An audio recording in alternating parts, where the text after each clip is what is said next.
This episode of the Dawgs podcast is sponsored by Buckeye Law Group. Browns fans, the 2022 season was anything but pain-free. Unfortunately, that just comes with the territory of being a Browns fan. But if you're experiencing a different kind of pain, Buckeye Law Group could be your solution. If you've been injured in a car accident, a slip and fall, or a work accident, call Buckeye Law Group today at 1-800-411-PAIN. 1-800-411-7246. Their attorneys will fight for the money you deserve. And their attorneys have recovered over $1 billion for their clients throughout the entire country. And best of all, they're Browns fans just like you. So don't make the mistake of calling just any attorney. Call our friends from Buckeye Law Group today at 1-800-411-PAIN. After 911, call 411. 1-800-411-PAIN. Buckeye Law Group, 1300 East 9th Street, Suite 1210, Cleveland, Ohio. Proud fans of the Cleveland Browns, just like you. Yo, Dog Pack, it's Dawgs podcast time. Coaches are staying, coaches are leaving. An underwhelming divisional playoffs. Let's break it down, boys. Woo, woo, woo.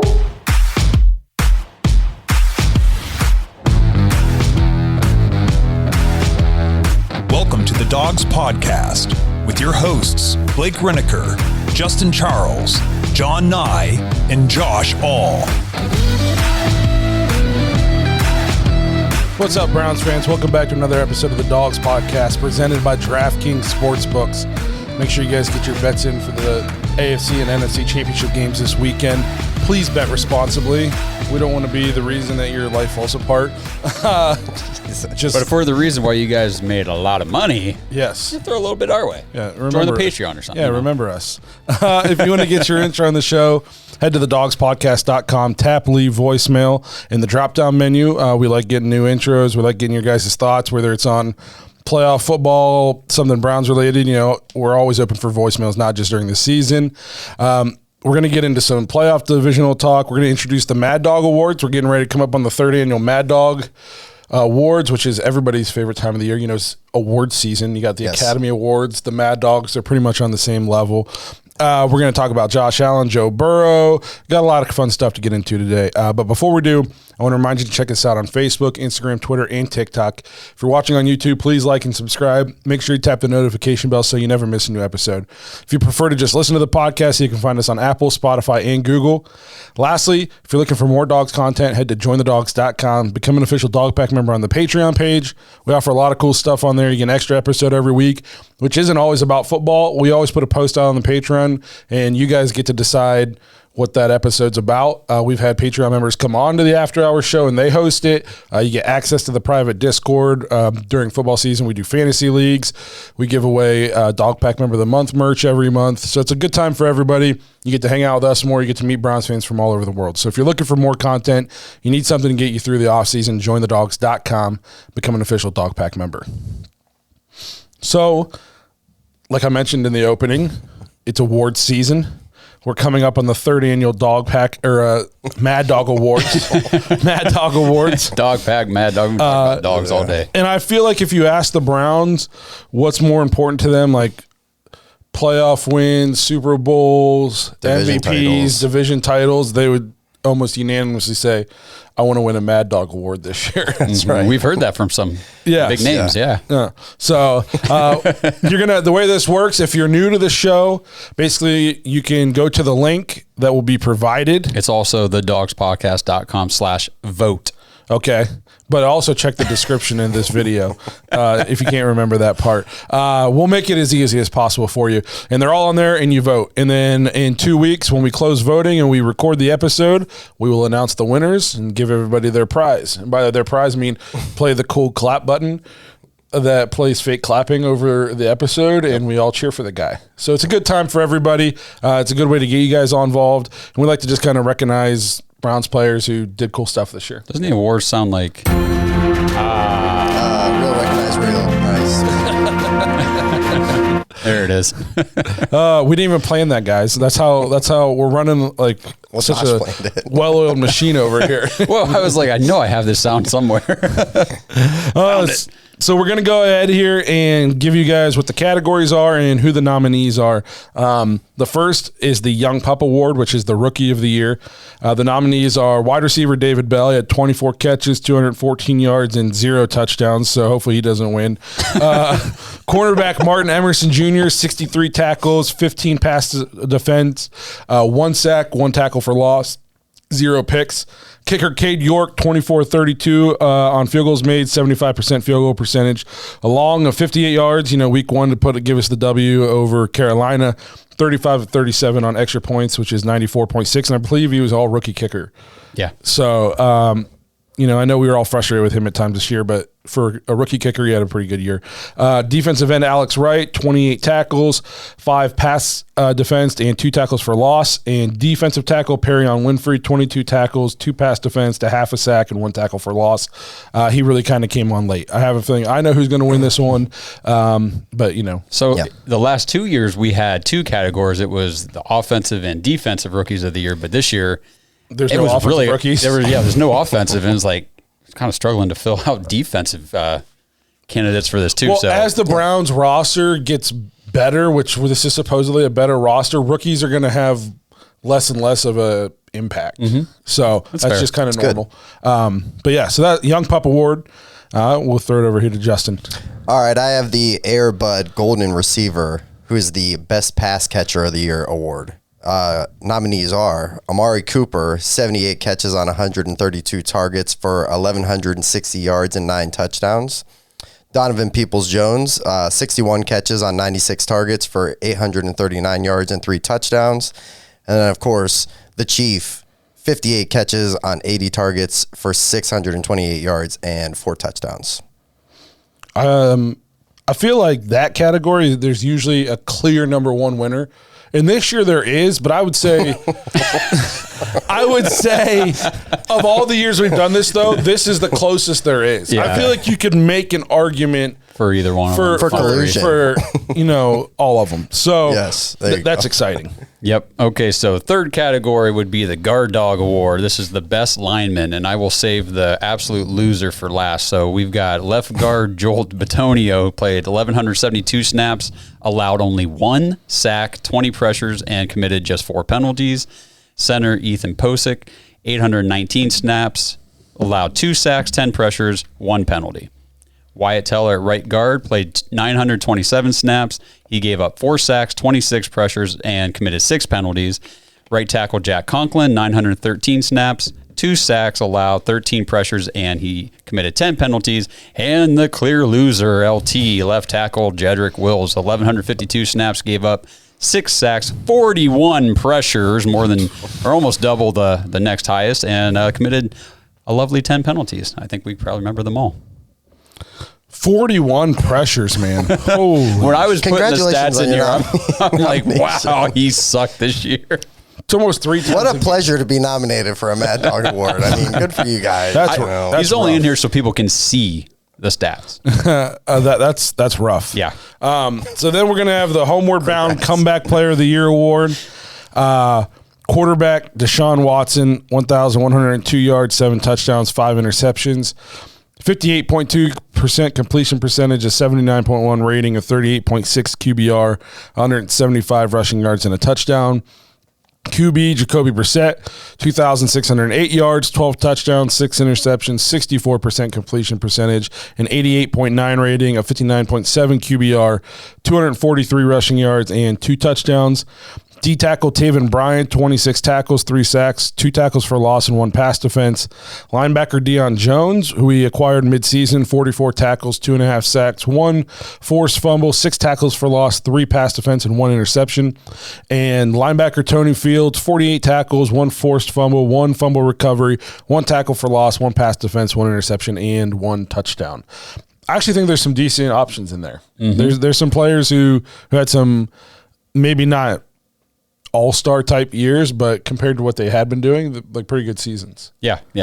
Who bounced back after, maybe a down last year. Yep. Yeah. Whatever. Yeah. All right, I have the Dog Pound Dog, the Unsung Hero Fan Favorite Award. We'll start off with our guy, safety, D'Anthony Bell, 14 tackles, and an absolute dog on special teams and a pleasure of a person. Just vote for him. Yes. Don't vote for anybody else. I'm just kidding. We're not swaying anything. No. Don't vote for him. Vote for him. Vote for him, did please. 3 times. Yeah, I did too. Second up, we have running back Jerome Ford. 30 kick returns, 723 yards, 24.1 yards on return. Our punter, Corey, is it I think it's Bajorquez or something. Orquez? Good. We can't even pronounce his name. Corey B. I think it's Corey B. I think it's Bojo Orquez. Well done. 61 punts, 2,959 yards, 48.5 yards a punt, long 76. That's solid. That's solid enough that you would get his name right. If you're announcing it for you know award. what? He played solid enough this year that we don't know how to say his name because they didn't have to say it very often. They probably did. We just weren't paying attention. We were too mad at the penalty we just gave up. Linebacker Tony Fields, 48 tackles, 1 pass defense, 1 forced fumble, 1 fumble return, 1 interception, 1 tackle for loss, and a touchdown. And defensive end Chase Winovich, 20 tackles, 1 pass defense, 1 sack, 1 tackle for loss. I feel like every time the punter came out, the situation was probably like sitting on your couch.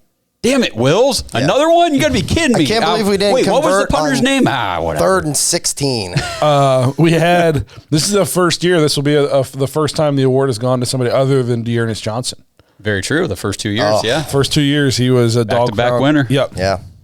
Okay. Next category, every dog has his day award, performance of the year. So who had the best performance? Running back Nick Chubb in week 5 versus the Chargers. We lost, but he had 17 carries for 134 yards. That was good for 7.88 a carry and 2 touchdowns.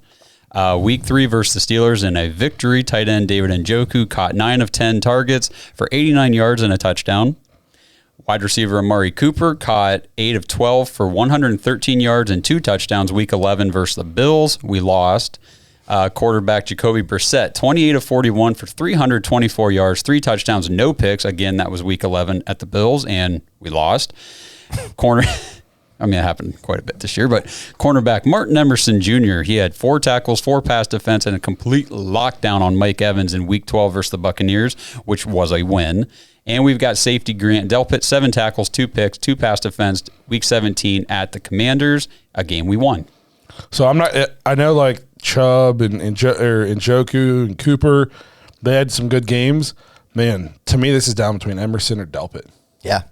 Those were definitely some solid memorable Martin Emerson performances. shutting down Mike Evans, and then I think the very next week or 2 weeks later, he torched the Panthers for how many touchdowns? Like 2 or 3 touchdowns or something? Like 3 and 200 yards, man. Yeah, so I had him on my bench in fantasy. Yeah. Just remember, the other cornerback that shuts down Mike Evans is Marshawn Lattimore, so good job, Martin Emerson. That was a hell of a game. Yep. And then Delpit against the Commanders, that was like his best game as a pro. Yeah, for sure. So to me, it's a tough decision between those two. But we actually had, despite the record being what it was, we had some guys have some good games this year.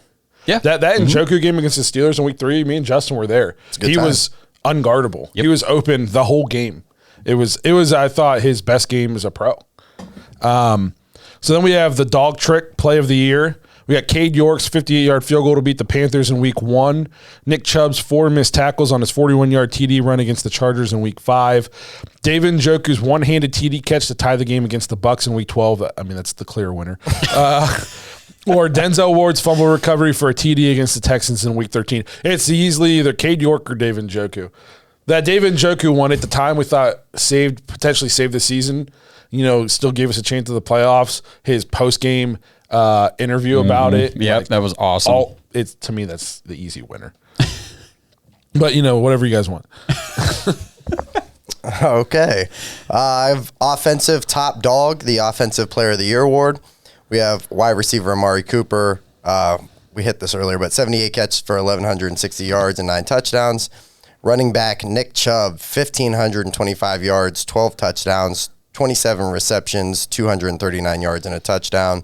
And then also quarterback Jacoby Brissett, 2,608 yards for 12 touchdowns, 6 interceptions, 64% completion percent, 88.9 rating, and a 59.7 QBR. You got to think Jacoby's only in 11 games. Yeah. Yeah. Well, and the thing is, too, like looking at Nick Chubb's numbers, we heard all year, like, got to give him the ball more. You got to use him more. He almost had 2,000 all-purpose yards.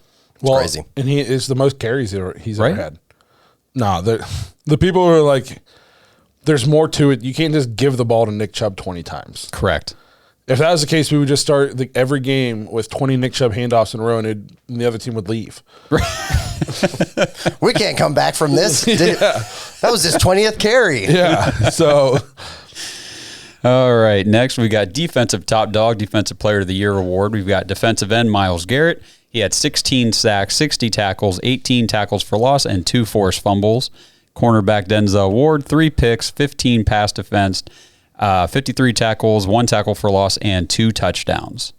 Safety John Johnson III, 101 tackles, 1 pick, 4 pass defense, 2 forced fumbles, 2 fumble recoveries, a half a sack, and 4 tackles for loss. Safety Grant Delpit, 105 tackles, 4 picks, 10 passes defensed, and 4 tackles for loss. And linebacker Sione Taki with 71 tackles, 1 sack, 1 forced fumble, and 4 tackles for loss. this has got to be Myles, right? Guys, if you're voting, just be yourselves and just be independent. I mean, don't be swayed. He tied his record. He tied his franchise record again. I thought down the stretch he was playing like some of the best ball that we've seen him play consistently in a while. And I think like Grant Delpit's numbers look good. And then you remember that he also had, you forgot to put on here, 18 busted coverages. Yeah.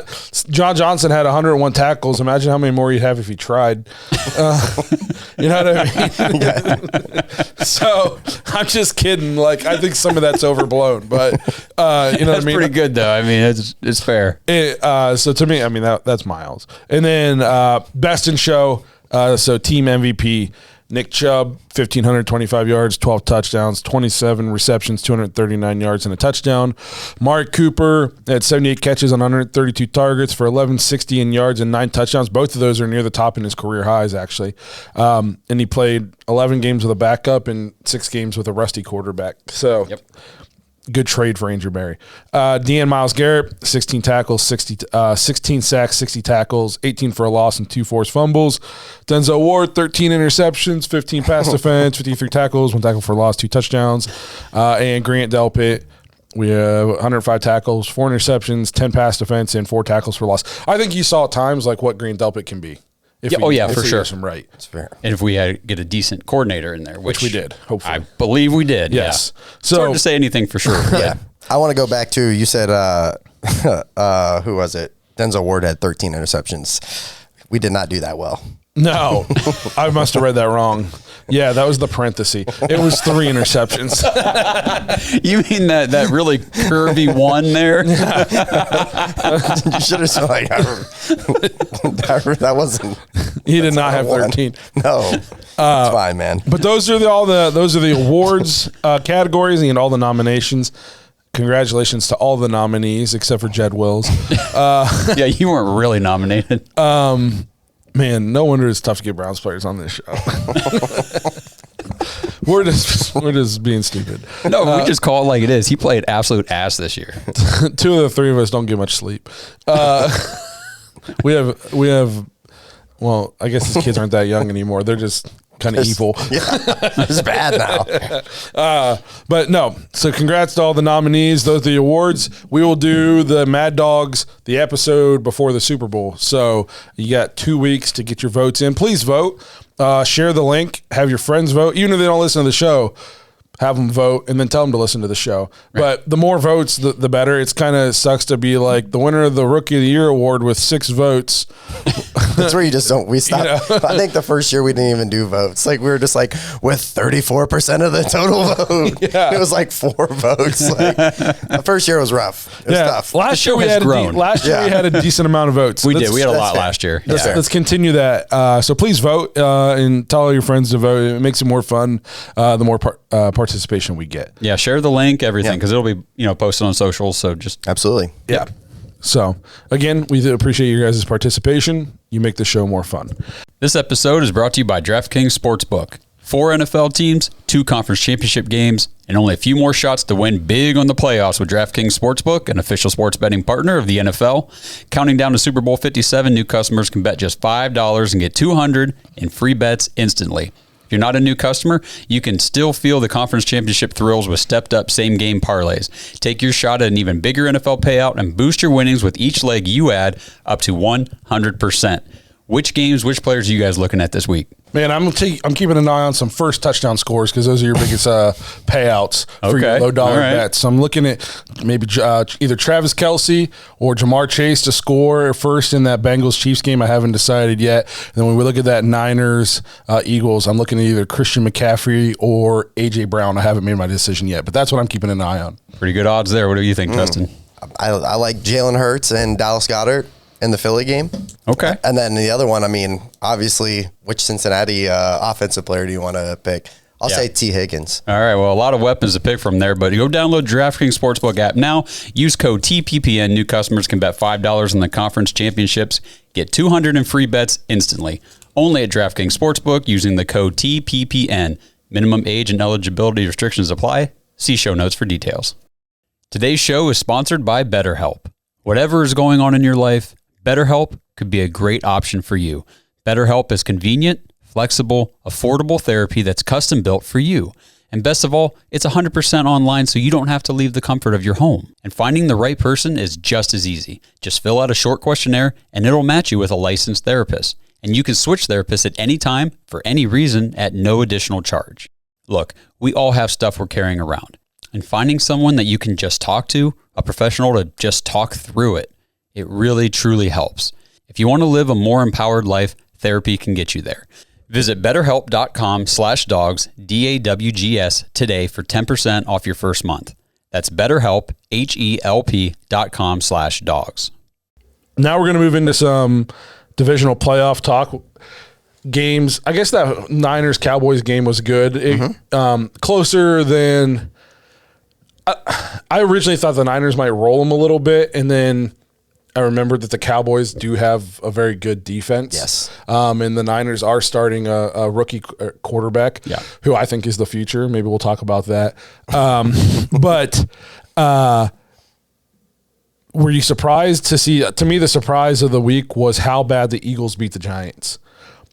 And not just, I didn't know how healthy Jalen Hurts was. And I wasn't, when we talked about this last week, I wasn't trying to think, like, discredit what the Eagles had done. I just thought if Jalen Hurts' shoulder was banged up still and the Giants were kind of playing well, it would be a closer game. I mean, they've steamrolled them. Yeah. This was a way different, that score at halftime so you think about the Chargers lead over the Jaguars the week before. It was a huge lead, but it was like, I still didn't, who said that last week? I still didn't feel like it was completely over. Like there was still a little bit of hope there. Man, at halftime, that Eagles game against the Giants, I was like, this is over, man. They're not coming back. They, on both sides of the ball, they are, it's hard to look at another roster like in the league and go, man, there's like no holes there. I feel like Philly's like that. They have one of the best offensive lines. They have weapons everywhere. Jalen Hurts is, he makes them go, and they are dominant. I thought my early Super Bowl pick out of the NFC was the Niners easily. I think this Niners-Eagles game, it's going to be good. It's going to be insane, yeah. Because I don't know if you guys watch much Niners football. Well, we have a friend who's a Niners fan, and I don't want to say I'm a Niners fan. Obviously, I'm not, but when the Browns aren't playing, I tend to watch them some. And they punish you. Yeah. Like, I just pray that the Browns play defense like that one day. Every tackle is bone crushing. Yep. They just have an attitude about them, but the Eagles got that nasty too. Yeah. You know what I mean? The difference in this game might be what quarterback plays best. Exactly. I was just going to say the Eagles have the playmaker at quarterback, where Purdy's playing well for the 49ers, but he's not the dynamic playmaker that Hurts is, where Hurts will make something happen if there's nothing there. Yeah. That's fair. Yeah, this is going to be a good game. Yes. Yeah, what about the other game? You think it's going to be a good game? I kind of have a feeling the Bengals might steamroll the Chiefs. I got that feeling too. It's crazy. They got their number already, and I originally thought the Chiefs would win this game. That was before Pat Mahomes got a high ankle sprain. Mm-hmm. And I just think if Mahomes can't be Mahomes, they're done. No, because Burrow is Burrow, and I was just talking to somebody about this today. I said, I freaking hate the Bengals. But it's hard to watch a Bengals game and not watch Joe Burrow and say, "Damn, he's good." He's good. He's good. He's so good. He's that good. And here's the thing that sucks too is, like, I'll hate him because he's on a division rival, but Joe Shiesty's a cool dude. You know what I mean? And obviously I hate him. I don't ever want him to win a Super Bowl. I hope he never wins one. But it also, at the same time, he's like a huge Cavs fan. It's like, this guy should be on the Browns. Yep. You know just what I mean? hangs out with Kid Cudi in his free time. Yeah, he should be on like Cleveland's real football team. Yep. Because, you know what I mean? So I could like this guy, but as it stands, I just can't. But no, I think I kind of had a feeling they were going to beat the Bills. I didn't like the way the Bills were playing down the stretch. And I mean, they took them behind the woodshed. And then I just think if Mahomes was healthy, I think this is like an epic battle. Yes. And I thought originally it's going to be tough to beat the Chiefs 4 times in a row. This one's in Arrowhead. I just thought that would be tough. But if Mahomes is going to be gimped, and he can say whatever he wants, and you can rehab, high ankle sprains are thought of sometimes as worse than breaking your ankle.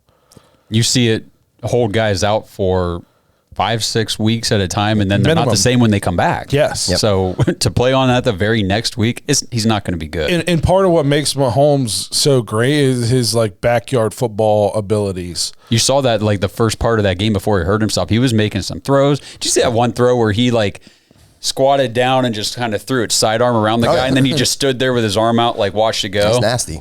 He just did like a pose. I'm like, this guy's he's so good. He's so good. It's ridiculous. I don't know if he'll ever win as many Super Bowls as Brady, but as long as he plays for a long time and he stays healthy, he's going to be the best ever. Yeah, That's I mean, fair. That's kind of now taking Super Bowls out of the picture, obviously, because Brady just won so freaking many of them. But you think about like Aaron Rodgers, like through his prime, how he was just like, you watch him, you're like, he's an artist out there throwing the ball. That's Mahomes, you know. Yes. Every week you just know he's going to put up numbers. Like outside of Brady, winning 2 puts you like in very good company. You're getting a jacket. Mm-hmm. Yeah. Eli's probably going to get a jacket. You know what I mean? Right. So, Brady that's an outlier. He's got what, 6 or 6? He's got 7 now, right? Yeah, Brady? right. We got one for each finger, I think. Yeah. So it's like he only has 7 fingers. Jesus. So like I don't know if you can use the Super Bowl argument, but I think he's going to dwarf like every number. That's fair. You know what I mean? It's almost like the LeBron to Michael Jordan comparison, where MJ's always going to have his 6-0 in the finals, but LeBron's going to go down as maybe the best ever. He's going to beat Michael Jordan in every single category. And people will say, well, championship, it's a team game. Mm-hmm. A lot of times Brady won those championships because it like scoring no touchdowns.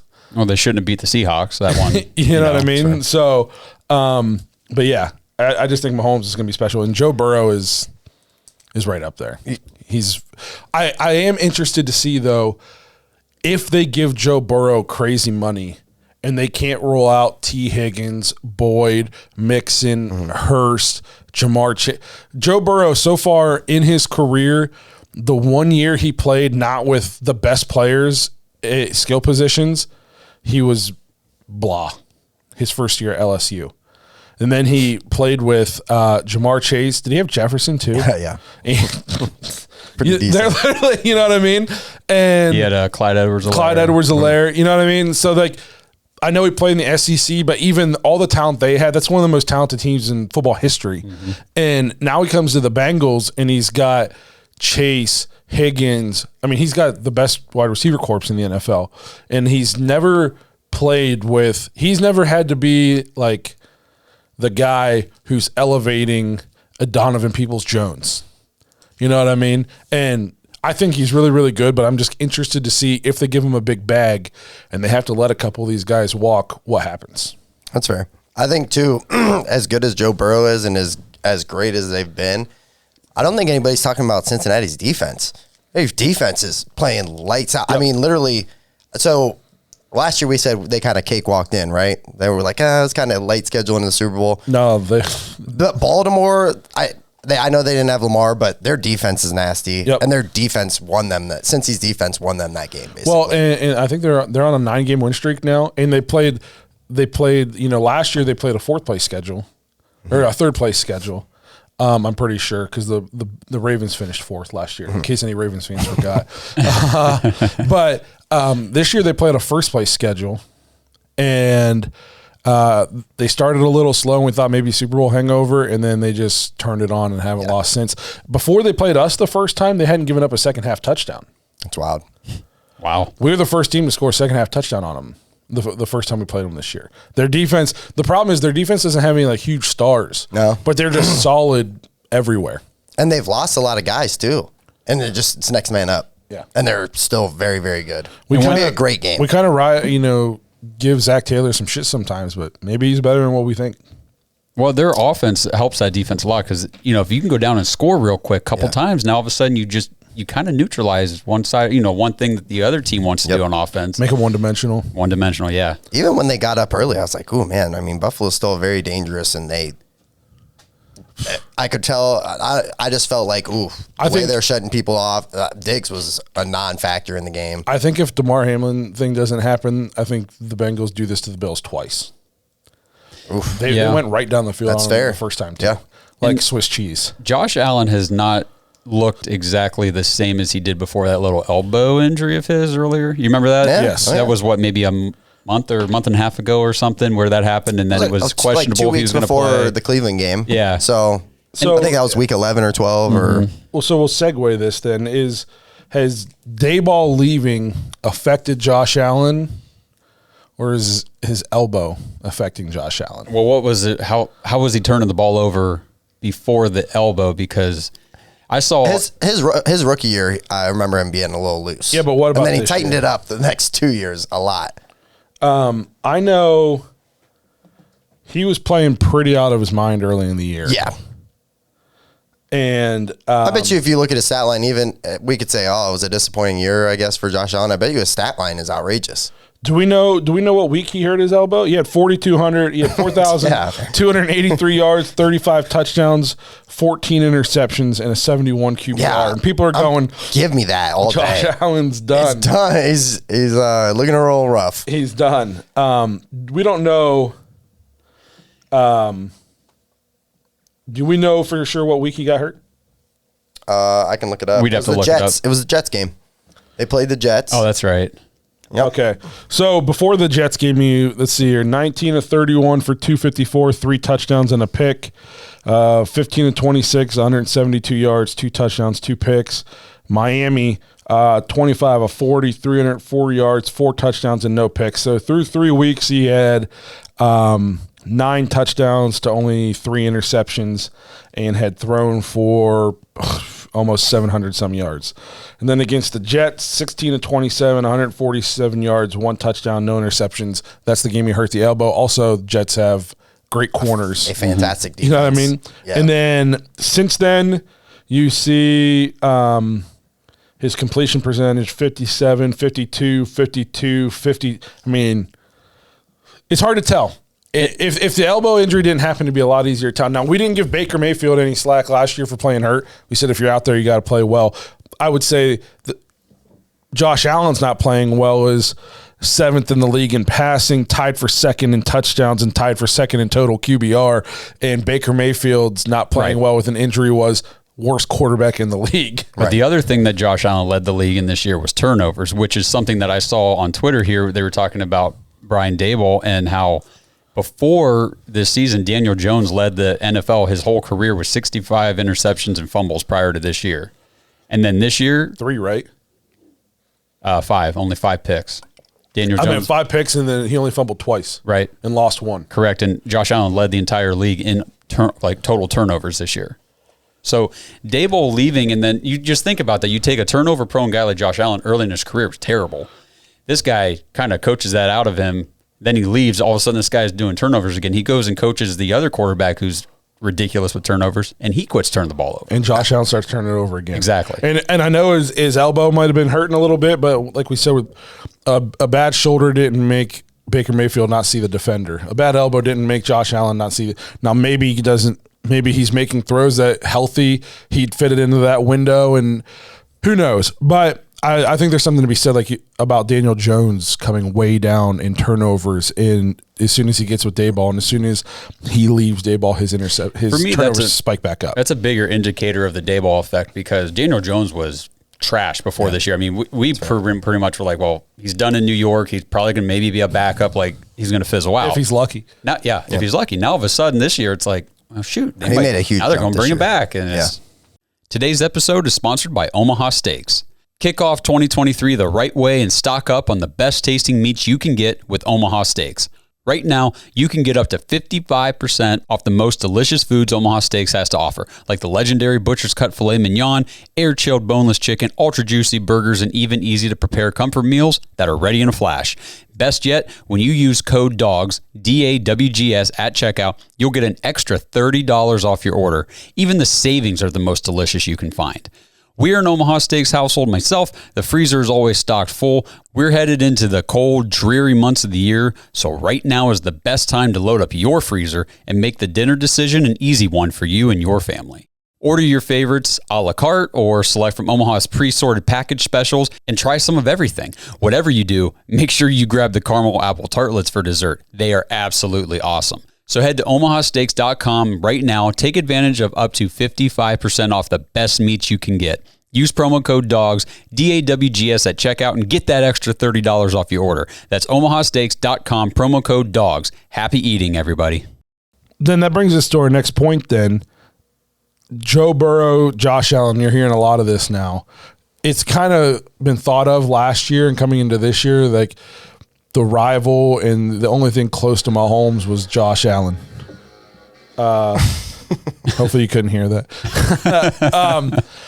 But is it really Joe Burrow? Who are you taking? Joe Burrow, Josh Allen? Right, because I've been hearing a lot of the new Brady, Manning is Mahomes, Allen, and then of course on one of the the pregame things they were throwing Roethlisberger in there because those three were like every year was one of those three in the AFC Championship. So now it's the Allen, Mahomes, Burrow. Mm-hmm. Who you think's better? What do you think, Justin? So it's crazy with Josh Allen. You take the good with the bad, right? He can do things that nobody else can. I think he's a little loose sometimes, and like with turnovers. And Joe Burrow, it's weird. Every time I kind of count him out, it kind of hits this point of the season, and then this guy just comes alive, and he's just unbeatable. So, I mean, do you want to be the regular season champion, or do you want to have a guy that is just absolutely ice cold in the playoffs? This dude is, he's just a winner. And I'm not saying Josh Allen's not that. I think Josh Allen is every bit of that. If I could pick one, I'm taking Josh Allen. We're 13 seconds away from Josh Allen being in the Super Bowl last year. Mm-hmm. You know what I mean? If their defense can stop Mahomes for 13 seconds, right? The Bills are in the Super Bowl last year. Or not the Super Bowl, but the AFC Championship. Right, yeah. So you can't put that on Josh Allen. I mean, he balled out last year in that game. I'll say this. I think Josh Allen's ceiling might even, when he's playing out of his mind, he might be the best quarterback in the league. It's fair. His absolute ceiling might be better than Mahomes' absolute ceiling, but he doesn't play at that ceiling as often or as consistent as Mahomes does. Mm-hmm. And I think Joe Burrow, his ceiling might not be as high as Josh Allen's, mostly because of he's got a good arm, but Josh Allen's got a howitzer and his legs. The dude is unreal. But Joe Burrow plays at a constant up here, a 10. He's just always great. Josh Allen plays unbelievable. Down game. Oh my God, I can't believe he just did that. Oh, he threw 2 picks and only completed 52% of his passes. So I think it's consistency. Mm-hmm. It's what do you value more? I mean, we're sitting here talking about, like I said, a down year, and he's 7th in the league in passing yards and 2nd in the league in touchdowns and 2nd in QBR. I mean, leading the league in turnovers can be a bad thing, but also at the same time, if you Matthew Stafford led the league in turnovers last year, and they won the Super Bowl because he made big plays. You know what I mean?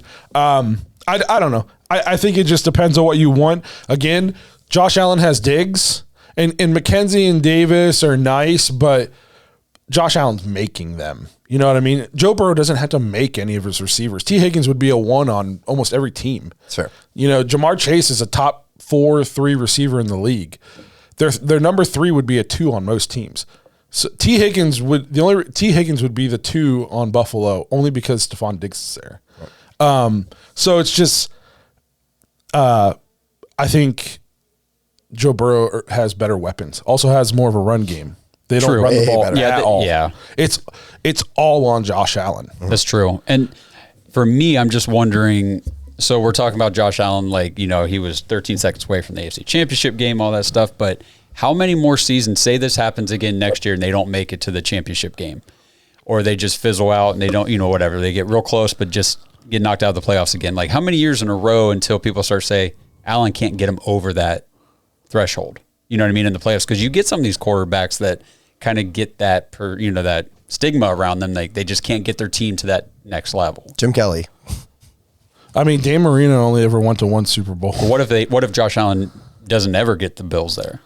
If I'm a Buffalo Bills fan, I'm taking my chances. Yes, on that, bro. you're rolling with Josh. I'm just saying, what if? It could happen for sure. I mean, he could go his whole career. He could play 10 years and never make it there, and it would still be stupid of them to entertain getting rid of him. Okay, that's not what I was saying, but all right, continue. you obviously don't get my point. Keep pushing your point. What's your point? What are you trying to say? I don't have one.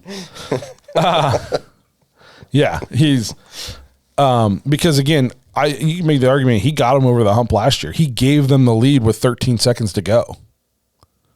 So I mean, there's only so much a guy can do. Mm-hmm.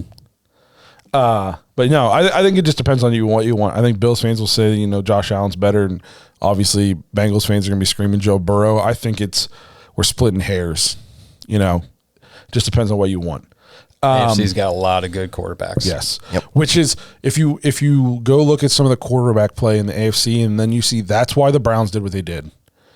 Even worst case scenario, the Deshaun thing doesn't work out. You had to try something. You weren't winning anything with our last quarterback. Nope. You weren't doing it. You couldn't hold a candle to any of these guys. No. So you had to take a chance. You had to take a risk to do something, because the goal isn't to be just, the Packers. Or, I mean, honestly, you can make it the Ravens the last 10 years. They haven't done anything either. I don't care about being a regular season champion. I want to go to the playoffs and win the Super Bowl. And you weren't going to do that with our last quarterback. So, and this is kind of fun news for the Browns. Callahan was turned down a job, or not turned down a job, but turned down a chance to interview for an offensive coordinator position for the Jets. Right. So he could stay and be our offensive line coach in Cleveland. Yeah. Took an extension to stay here in Cleveland. So whenever you hear people talk about bad culture in Cleveland, I mean, that kind of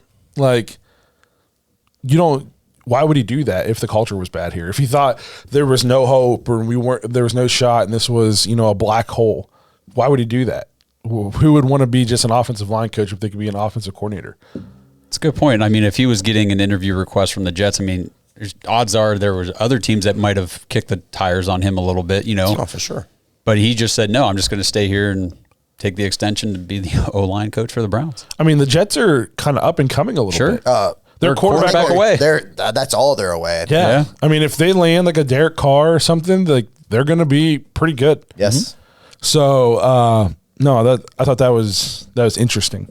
That was great. For me, it was, the first two real big moves of the offseason for the Browns were, bringing in Jim Schwartz, and then seeing that Bill Callahan decided he wanted to stay here. It's like, that's awesome. Those are two great steps forward to building this, team for next year.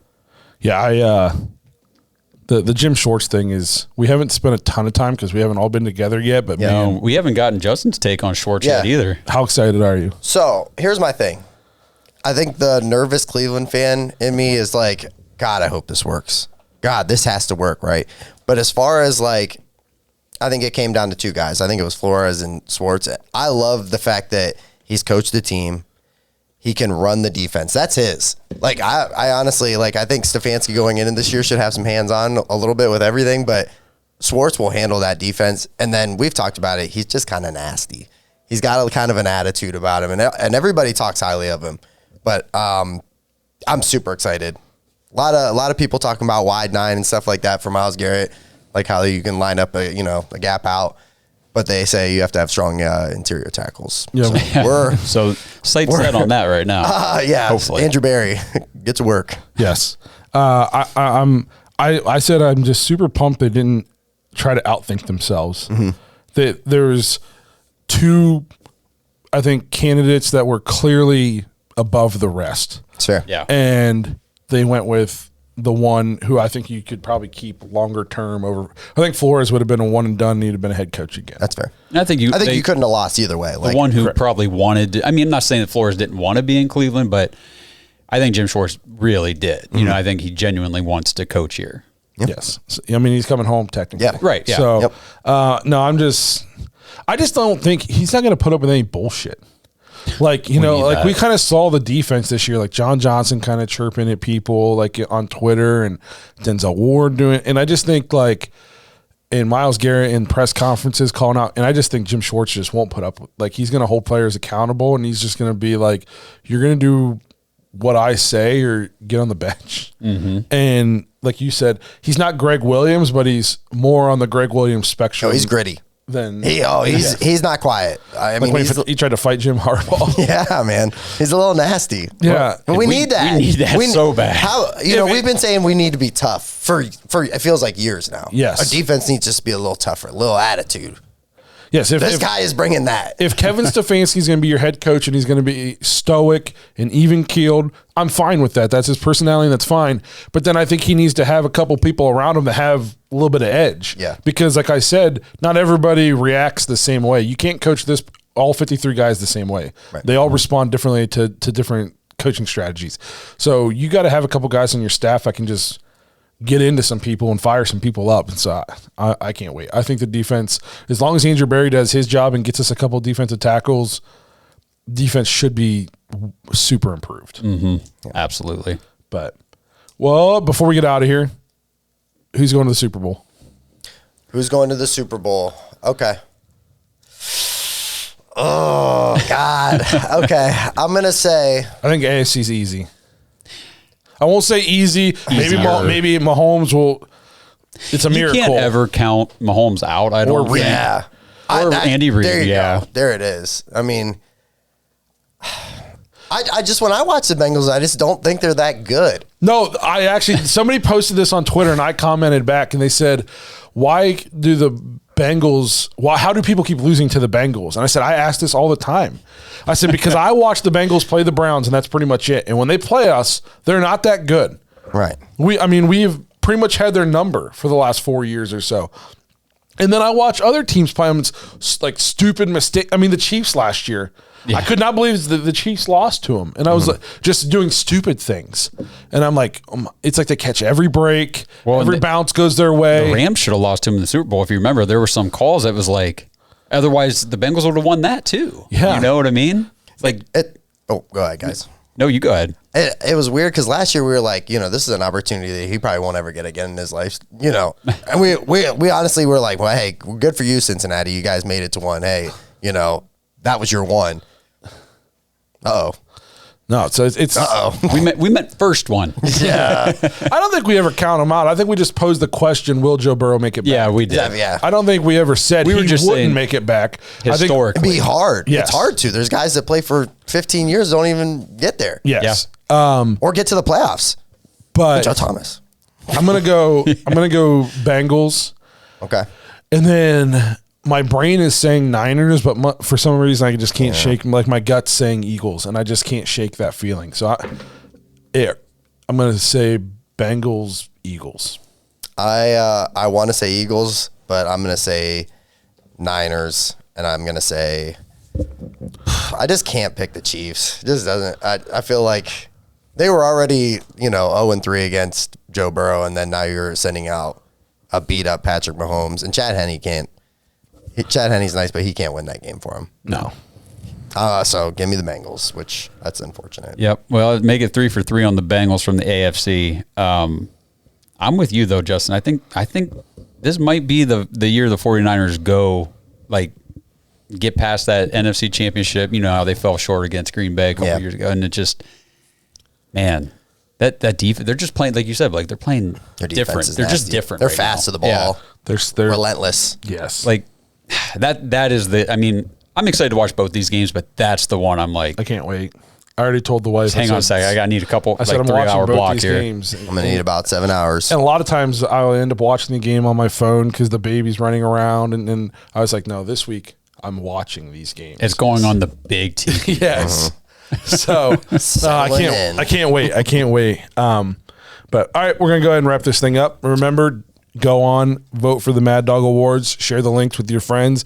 Again, even if they don't listen, they can still vote. The more votes we get, the better. Let us know what you guys think about the Josh Allen, Joe Burrow debate. I know if you're from Buffalo, how you're going to react. And I know if you're from Cincinnati/Kentucky, how you'll react. But if you're everybody else, let us know. Let us know how you feel. And then let us know who you guys think is going to the Super Bowl. This is a fun time of the year for NFL fans. Super Bowl is always a good time. Can't wait for Rihanna at the halftime show. Me too, bro. Me too. So, I love some Rihanna. Yeah, so it's going to be a good time. We appreciate you guys all listening and being here with us, even though the Browns are done. Hopefully we can make it through this painful offseason. Some fun stuff will happen, and we'll head into next year on a high note. And hopefully the Bengals don't win the Super Bowl, for the love of God.